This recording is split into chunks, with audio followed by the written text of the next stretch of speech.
வணக்கம் மக்களே, welcome to சாரால் ஜேக்கப் எஸ்டேட் லைஃப்.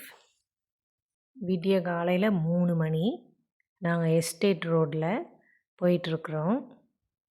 எப்படி இருட்டாக இருக்குது பாருங்கள். லைட்டெல்லாம் இருக்காது ரோட்டில், நம்ம வண்டி லைட்டு மட்டும்தான். நாங்கள் இன்றைக்கி எங்கே போகிறோன்னா பேட்டிக்குள்ளே போயிட்டுருக்குறோம். அதாவது ஸ்ரீலங்காவில் மட்டக்களப்புன்னு ஒரு இடம் இருக்குது. அங்கே தான் நாங்கள் போயிட்டுருக்குறோம். எங்களோட பீச் லேண்ட் அங்கே இருக்குது. அதை பார்க்குறதுக்கு நாங்கள் எப்போயாவது போவோம். அது இன்றைக்கி முடிவு எடுத்து காலையில் 2 மணிக்கு எழுந்து எல்லாம் ரெடி ஆகிட்டு 3 மணிக்கு நாங்கள் கீழே இறங்கினோம். இறங்கிட்டு அப்படியே போயிட்டுருக்குறோம். இருட்டாக இருக்குது போகிற வழியெல்லாம். ஒரு மலையில் பார்த்திங்கன்னா அந்த விடிய காலையில் நெருப்பு பற்றிட்டு எரியுது. போகும்போது காருக்கு கண்டிப்பாக ஃபுல்லாக பெட்ரோல் போட்டுட்டு தான் போகணும். ஏன்னா நம்ம போகிற வழி காட்டு வழி. அந்த பாதைலாம் ஃபுல்லாக 2 சைடும் காடு, நடுவில் ரோடு இருக்கும். இன்னும் வரல அந்த வழி. அதில் சில நேரத்தில் யானைங்கள்லாம் வரும், பயமாக இருக்கும். ஏன் இவ்வளோ காலையில் கிளம்பி போகிறோன்னா அப்போ தான் நாங்கள் கரெக்டாக 7:30 8 மணிக்கு பேட்டிக்குள்ளே போய் சேர முடியும். அதனால தான். பேட்டிக்குலோனாலே பயங்கரமாக வெயில் அடிக்கிற ஊர், சூடு அதிகமாக இருக்கும். அந்த நேரத்தில் நம்ம ட்ராவல் பண்ணிகிட்ருக்க முடியாது. விடிய காலையில் கிளம்பிட்டோன்னா கொஞ்சம் கூலாக போய் சேர்ந்துடலாம். ட்ராவல் பண்ணுற டயர்ட் தெரியாது. அதனால தான். இப்போ நம்ம வந்துட்டோம் அந்த காட்டு ரோடுக்கு. பாருங்கள் எப்படி இருக்குது. வண்டிக்கு ஏதாவது பஞ்சர் ஆனாலோ எதோ ஆனாலும் யாரும் இருக்க மாட்டாங்க. அந்த மாதிரி ரோடு 2 சைடும் காடு தான், நடுவில் ரோடை போட்டிருப்பாங்க. ஒரு வழியாக காட்டை தாண்டி வந்தாச்சு. கொஞ்சம் வீடு கடைங்கள்லாம் இருக்குது இந்த பக்கம். விடியும் போது ரொம்ப அழகாக இருக்கும். ரொம்ப ப்ளசண்ட்டாக இருக்கும். இங்கே பார்த்திங்கன்னா பெரிய லேக் இருக்குது மலை அடிவாரத்தில். இங்கே யானைங்கள்லாம் தண்ணி குடிக்க வரும். ரொம்ப நல்லாயிருக்கும் பார்க்குறதுக்கு. நல்லா விடியுது. விடிய விடிய வெயில் சூடு நல்லாவே தெரியும். ஏன்னா இங்கே பக்கத்தில் கடல்னால சூடு அதிகமாக தெரியும். நாங்கள் இன்னொரு காரணத்துக்காகவும் சீக்கிரம் போகிறோம். அங்கே போனால் கடலில் மீன் பிடிச்சி எடுத்துகிட்டு வைப்பாங்க. நல்லா ஃப்ரெஷ் மீனாக கடல்லேருந்து அப்போவே பிடிச்சிட்டு அந்த மீனை நம்ம பார்த்து வாங்கிக்கலாம். அவ்வளோ நல்ல மீன் கிடைக்கும். ஆனால் காலையில் போனால் தான் கிடைக்கும், அதுக்கப்புறம் கிடைக்காது. நாங்கள் போயிட்டுருக்குறோம். செம்ம டயர்டு. எல்லாருக்கும் நல்ல தூக்கம் வேறு. விடிய காலையில் எழுந்ததுனால பசி வேறு. அதனால் எங்கேயாவது நிறுத்தி ஏதாவது ஷார்ட் ஈட்ஸ் மாதிரி சாப்பிட்லான்னு முடிவு பண்ணியிருந்தோம். இப்போது பேட்டிக்குலோ பக்கத்தில் கொஞ்சம் நெருங்கிட்டுருக்குறோம். இங்கெல்லாம் இட்லி தோசை அது இதுன்னு காலையிலே டிஃபன்லாம் போட மாட்டாங்க. எல்லா ஹோட்டல்லையும் பார்த்திங்கன்னா இந்த ஷார்ட் ஈட்ஸ் மாதிரி, பஃப் மாதிரி, சமோசா மாதிரி, ரொட்டி மாதிரி அந்த ஐட்டம் தான் கிடைக்கும். ஆனால் நல்லா டீ கிடைக்கும். எங்கே பார்த்தாலும் டீ விற்பாங்க நல்லா. ஒரு கடையை பார்த்தாச்சு. சரி அங்கே இறங்கி ஏதாச்சும் வாங்கி சாப்பிட்லான்னு பார்த்தோம். அங்கேயும் நான் சொன்ன மாதிரியே ஐட்டம் தான் இருந்துச்சு. ரொட்டி, அதுக்கப்புறம் அந்த பஃப் மாதிரி, சிக்கன் சமோசா அதெல்லாம் இருந்துச்சு.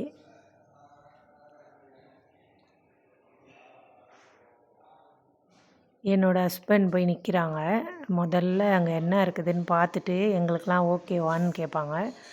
அவங்களுக்கு இந்த ரொட்டியை எங்கே பார்த்தாலும் பைத்தியம் மாதிரி அந்த ரொட்டியை வாங்கிடுவாங்க. இங்கே பாருங்கள், சின்ன ரொட்டி போட்டிருக்குறாங்க. ரொட்டி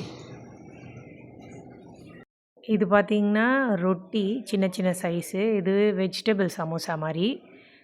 அப்புறம் வேறு ஏதோ ஒரு இனிப்பு ஐட்டம் இருக்குது. ரொட்டி இருக்குது. இதுக்கு சம்பல் தனியாக வச்சுருக்குறாங்க. இந்த கடை பக்கத்தில் ரோடை பாருங்கள், அவ்வளோ எம்டியாக இருந்துச்சு. காலையிலனால ஒரு வண்டி இல்லை, அவ்வளோ காலியாக இருக்குது ரோடு. சரி நாங்கள் இந்த வெஜ் சமோசா மாதிரி இல்லை உருளைக்கிழங்கு மசாலா அந்த மாதிரி வச்சு செஞ்சுருப்பாங்க. அது அத்தைக்கு ஒன்று, இவங்களுக்கு ரொட்டியும் அதுவும்.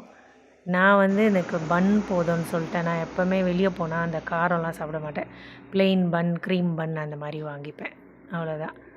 இப்போ அவங்களுக்கு கார்லேயே எடுத்துகிட்டு போய் கொடுத்தாச்சு.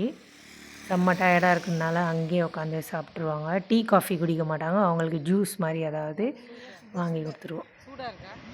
காலையிலே போனதுனால அப்போ தான் செஞ்சுருப்பாங்க போல். சூடாக இருக்குது, நல்லா இருக்குதுன்னு சொன்னாங்க. இதுதான் எங்களோட காலை டிஃபன். காலையிலே 6:30 மணிக்கெலாம் சாப்பிட்டாங்க. ஏன்னா அப்படி ஒரு பசியாக இருந்தாங்க 2 மணிக்கு எழுந்ததுனால. சரி நான் கொஞ்சம் லேட்டாக சாப்பிட்டுக்கிறேன்னு கார்லேயே எடுத்துகிட்டு போயிட்டேன். பன்னெல்லாம் போகிற வழியில் சாப்பிட்டுக்கிறேன், இவ்வளோ சீக்கிரம் என்னால் சாப்பிட முடியாதுன்னு. இவங்களாம் இங்கேயே சாப்பிட்டுட்டு அப்படியே கிளம்பிட்டோம். Coffee tea குடிக்கலையா? சம்பல்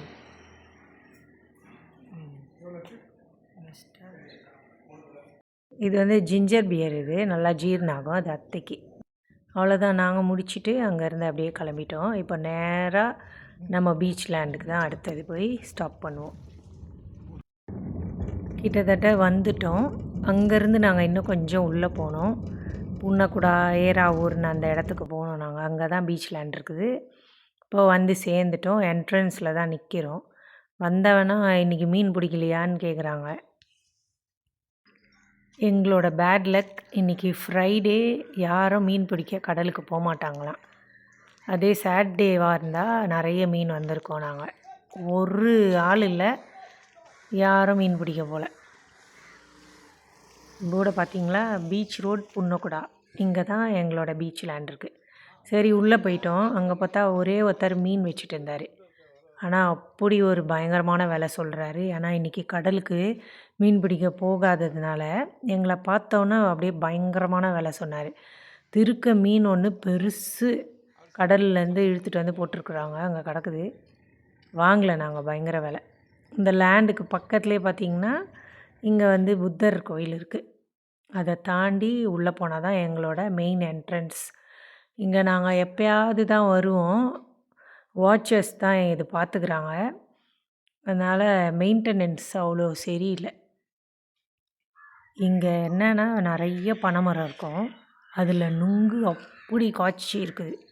நுங்கு சாப்பிட அவ்வளோ ஆசையாக இருந்துச்சு. ஆனால் மரத்தில் ஏற தான் ஆள் இல்லை, யாரும் ஏற முடியலன்னு சொல்லிட்டாங்க. முன்னாடியெல்லாம் போகும்போது எடுத்து கொடுப்பாங்க, நல்லா சாப்பிடுவோம். இந்த வெயிலுக்கு சூப்பராக இருக்கும். அவ்வளோ நுங்கு இருக்குது மரத்தில். ஆனால் ஏமாந்துட்டோம், எடுத்து கொடுக்க ஆள் இல்லை. கேட்டால் முத்திருச்சு, ஏற முடியாதுன்றாங்க. நிறைய பனைமரம் இருக்கும் இங்கே. பீச்சில் எங்கே பார்த்தாலும் பனைமரம் தான் இருக்கும். அதோட இலை, அந்த காய் எல்லாம் மணலில் கொட்டி கிடக்கும். இதோட குப்பை தான் இங்கே அதிகமாக இருக்கும். இந்த மண்ணெல்லாம் அவ்வளோ அழகாக இருக்கும். இங்கே பீச்செலாம் அவ்வளோ க்ளீனாக இருக்கும். ஆனால் இந்த பனைமரத்தோட குப்பை தான் அப்படி கொட்டி கிடக்கும் இங்கே. இதுதான் எங்களோட பீச் லேண்ட். நல்லா பெரிய இடம். கீழே பாருங்கள் எப்படி அந்த நுங்கோட அந்த கொட்டை பழம்லாம் கொட்டி கொட்டி கிடக்குது. முளைச்சும் இருக்குது.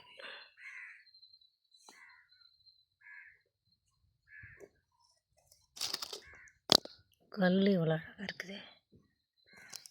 இந்த கொட்டை தான் பனங்கிழங்கு. முளைச்சா பனங்கிழங்கு. ஆனால் இதெல்லாம் செத்து போனது. இதெல்லாம் செத்து போயிடுச்சா.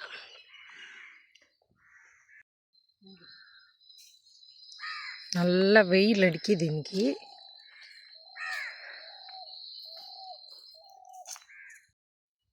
எட்டு தான் ஆகுது, அப்படி சுட்டு இருக்குது வெயில். அப்போ 12-1 மணினா அவ்வளோதான். இதெல்லாம் உள்ளே வந்து கட்டி கிடச்சிருக்கேன். வேப்ப மரம் இருக்குது பாருங்கள், அப்போ நிழலில் போய் உக்காந்துக்கலாம்.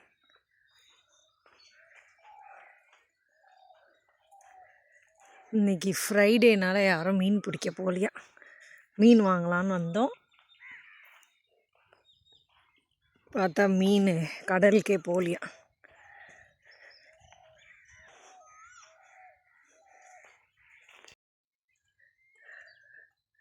மீன் பிடிக்கிறவங்க பாருங்கள், வலை பிரிச்சுட்ருக்குறாங்க. வருமா வெள்ளிக்கிழமை எதுவும் கிடைக்குமா மீன்? எங்களுக்கு கிடையாது, நாளைக்கு கிடைக்கும். வெள்ளிக்கிழமை அடிப்பதி மீன் பண்ணலாம், பாதலாம். வெள்ளிக்கிழமை போகல. கருவாடு இருக்கா? இது வாழ்ல கேட்டு பாருங்க, அவர்கிட்ட இருக்குமா? கேட்டு பாருங்க. அத்தை கருவாடு வாங்க போயிட்டாங்க. இங்கே பார்த்தீங்கன்னா குட்டி நாய் ரொம்ப அழகாக இருந்துச்சு பார்க்குறதுக்கு. 4-5 நாய்க்குட்டி இருந்துச்சு. செம்ம அழகாக இருந்துச்சு. இங்கே வந்து பீச் மணலில் இருந்து அந்த மீனை சாப்பிட்டு சீக்கிரம் சொறி பிடிச்சிடும் இதுக்கு. ஆனால் பார்க்க அவ்வளோ அழகாக இருக்குது. இன்னும் கொஞ்சம் நாளில் இதுக்கு சொறி பிடிச்சிடும். இன்றைக்கி இவங்கெல்லாம் கடலுக்கு போகாததுனால வலையெல்லாம் பின்னிட்டு எல்லாம் சரி பண்ணிகிட்டு இருந்தாங்க. இங்கே தான் கருவாடு காய வச்சுருக்குறாங்க. இந்த செடியில் எவ்வளோ அழகான பூ பூத்துருக்குது. ரொம்ப அழகாக இருந்துச்சு. மணலில் இந்த செடி வச்சுருக்குறாங்க. இந்த கருவாடு தான். இது வந்து பாறை மீனுன்னு சொன்னாங்க. நல்லா காய வச்சு ஓடு மாதிரி இருக்குது. இந்த பூ வந்து ரொம்ப அழகாக செம்ம அழகாக இருந்துச்சு. ரொம்ப பெருசாக இருக்கிறதுனால பேக்கில் போட்டு எடுத்துகிட்டு போக முடியாது. அதனால தலையை வெட்டி போட்டுற சொல்லிட்டோம். மற்றதெல்லாம் ஒரு 2-3 பீஸாக வெட்டி கொடுத்துருங்க, நாங்கள் எடுத்துகிட்டு போயிடுறோன்னா அவர் வெட்டிட்டு இருந்தார். இன்றைக்கி லீவ்னால இவங்களாம் கூலாக உக்காந்து ரேடியோவில் பாட்டை போட்டுட்டு வலையை பின்னிட்டு மணலில் நல்லா ஜாலியாக உக்காந்துட்டு இருந்தாங்க. மாதிரி தெரியல பாரு. அமைதியாக இருக்குது. அலை சத்தம் கூட கேட்கல. வெயில் அப்படி அடிக்குது.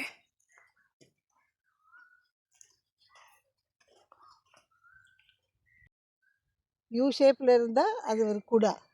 அந்த மெயின் சீலேருந்து இது வந்து சும்மா குட்டியாக தான் வரும். பெரிய அலைகள் இங்கே வராது. கடல் கிட்ட வந்துட்டோம். இன்னைக்கு வேலை இல்லை, எல்லாரும் போட்டை நிறுத்திட்டு வீட்டில் இருக்கிறாங்க. வெள்ளிக்கிழமைனால பாருங்கள் அமைதியாக இருக்குது. இல்லைன்னா இவ்வளோ போட்டும் கடலுக்கு போயிருக்கோம் மீன் எடுக்க. இன்றைக்கி வெள்ளிக்கிழமை லீவு. நாங்கள் வெள்ளிக்கிழமைன்றதை மறந்துட்டோம்ல.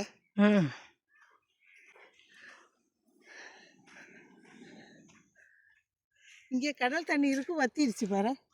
இங்கே பாரு, இந்த இடத்துல இருக்கும். இதுலலாம் தண்ணி இருக்கும், வத்திருச்சு வெயிலுக்கு.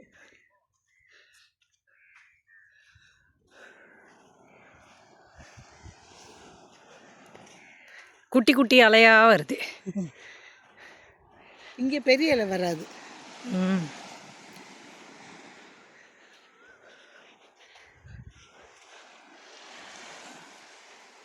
கடலுக்குள்ளே நல்லா நடக்கலாம். தண்ணி நல்லா குளிக்கலாம். ஆழம் இல்லை, கொஞ்சம் தூரம் போனதுக்கப்புறம் தான் ஆழம். இங்கே பாருங்கள், தண்ணியை நல்லா க்ளீனாகவும் இருக்கும். இங்கே பாருங்கள், இந்த கடலில் இருக்கிற பாசி, கடல் பாசி.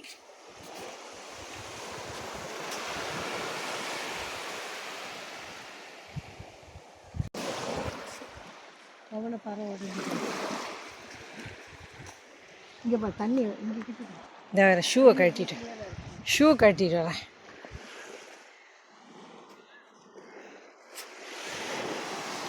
ஷூ கட்டிடுங்க.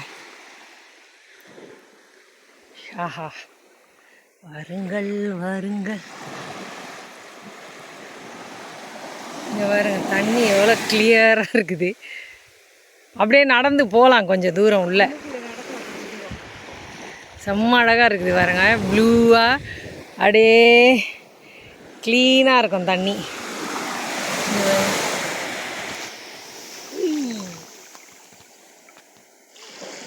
எப்படி தெரியுது பாருங்க, மண் அப்படியே கிறிஸ்டல் கிளியராக இருக்கு. இங்கே பாருங்க,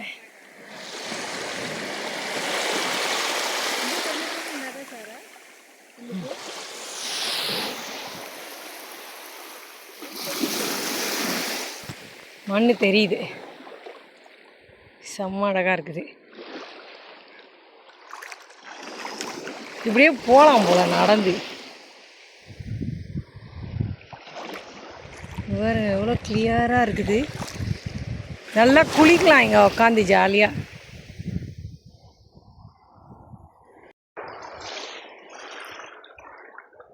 வெயில் அடிக்கிறதுனால முக்காடை போட்டேன். வேறு எப்படி தண்ணி ஜாலியாக. இங்கே ஒரு பள்ளம் மாதிரி இருக்குது. யாராவது கூட இருந்தால் நல்லாயிருக்கும் தண்ணியில் போயிட்டு வர்றதுக்கு.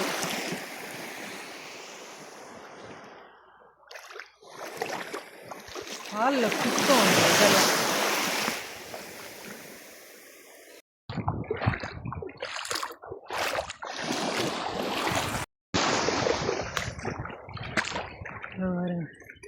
போகிறாங்க தண்ணியில் வராமல். எவ்வளோ கிளியராக இருக்குது தண்ணி, அப்படி ஒரு க்ளீன்.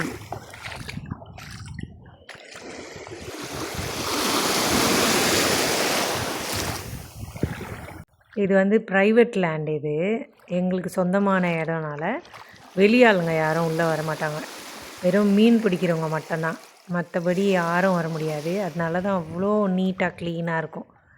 நல்லா குளிக்கலாம் நம்ம. என்னோடய ஹஸ்பண்ட்லாம் சின்ன வயசில் ஸ்கூல் படிக்கிற காலத்தில் ஹாலிடேனா இங்கே தான் வந்துடுவாங்களாம். இங்கே வந்து ரொம்ப ஜாலியாக அந்த ஒரு மாதம் என்ஜாய் பண்ணிவிட்டு பீச்சில் குளிச்சுட்டு அப்படி போவோன்னு சொல்லுவாங்க. அவங்களோட அக்கா தங்கச்சி எல்லாரும் இந்த பீச்சிலேயே தான் இருப்பாங்க. இங்கே ஒரு வீடு இருந்துச்சு, இப்போ இடிச்சிட்டாங்க அதை. அதில் தங்கிட்டு இங்கேயே இருப்பாங்களாம். அவ்வளோ நல்லா என்ஜாய் பண்ணுவாங்களாம்.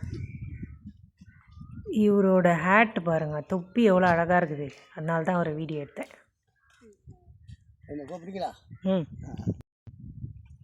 மீன் பிடிக்கிறவங்க வீடெல்லாம் பாருங்கள், தென்னை மரத்தோட அழகாக இருக்குது.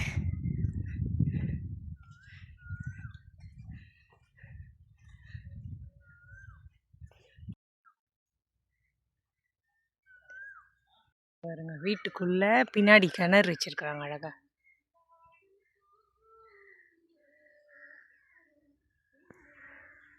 நம்ம ஊரில் மாத்தலையில் கடல் கிடையாது, அதனால் ஃப்ரெஷ்ஷாக மீன் கிடைக்காது, ஐஸ் மீன் தான் கிடைக்கும். ஆனால் பேட்டிக்லோவில் அப்படி கிடையாது. கடற்கரையிலேருந்து உடனே எடுத்துகிட்டு வர மீனை ஃப்ரெஷ்ஷாக வாங்கிக்கலாம். அந்த மீனை வாங்கி சமைச்சோன்னா அவ்வளோ டேஸ்ட்டாக இருக்கும். நாங்கள் நிறைய வாட்டி இங்கே வரும்போதெல்லாம் வாங்கி சாப்பிட்ருக்குறோம். இவங்க லைஃப்லாம் ரொம்ப சிம்பிளான லைஃப் தான்.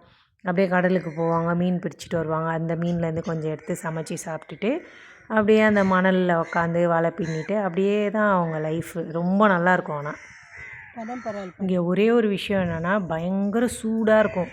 மணி 8 9 தான் ஆகுது பாருங்கள். மணி 1 மணி 12 மணி மாதிரி வெயில் அப்படி கொளுத்துது. இந்த பனைமரம் தான் ஃபுல்லாக இருக்கும். காக்கா நிறைய இருக்கும் எங்கே பார்த்தாலும். ஏன்னா அந்த மீன் கருவாடெல்லாம் இருக்கிறதுனால காக்கா தான் இங்கே சுற்றிட்டுருக்கும். இப்போ நம்ம தோட்டத்தை சுத்தம் பண்ணி அங்கங்கே போட்டு எரிச்சிட்ருக்குறாங்க. இந்த பனைமரத்தால் தான் குப்பை அதிகமாக இருக்குது இங்கே.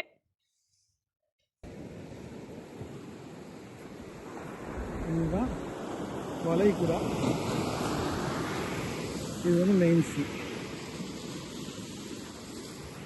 இந்த பேக்குள்ளே தான் எங்கள் லேண்ட் இருக்குது. இந்த பேக்குள்ளே கடல் எப்பயுமே காமாக தான் இருக்கும். இது மெயின் சி. இதுதான் இந்தியன் ஓஷன். அவ்வளோதான், நாங்கள் இங்கேருந்து கிளம்ப போகிறோம். நேராக போய் லஞ்சை முடிச்சுட்டு அப்புறம் வீட்டுக்கு போயிடுவோம். இங்கே வந்து வாட்சர்ஸ் மட்டும்தான் தங்கியிருப்பாங்க. போய் சுற்றி பார்த்துட்டு வருவாங்க. ஏன்னா இங்கெல்லாம் வந்து நிறைய பேர் இடத்த பிடிக்க வருவாங்க. யாரும் இல்லைன்னா வேலி போட்டு இடத்த பிடிச்சிருவாங்க. அதனால் வாட்சர்ஸ் வந்து சுற்றி பார்த்துட்ருப்பாங்க எப்போவுமே. இதுதான் வந்து தோணா. தோணா எப்படின்னா, கடலுக்கு பக்கத்தில் ஆறு மாதிரி ஒன்று ஓடிட்டுருக்கோம். பெரிய மழை வரும்போது அது ஆட்டோமேட்டிக்காக ஓப்பன் ஆகி அப்படியே கடலுக்கு போயிடும். இதுக்குள்ளே எறா மீன்லாம் இருக்கும். அப்படியே அமைதியாக அந்த தண்ணி நிற்கும், அப்படியே குளம் மாதிரி. இந்த குரங்கு நான் சாப்பிட்டுட்டு ஐஸ்கிரீம் பிடிங்கி சாப்பிட்டுட்டு பாருங்க. நான் சாப்பிட்டுட்டு இருந்தேன், அதை கையிலேருந்து பிடிங்கி சாப்பிட்டுட்டு இருக்கேன்.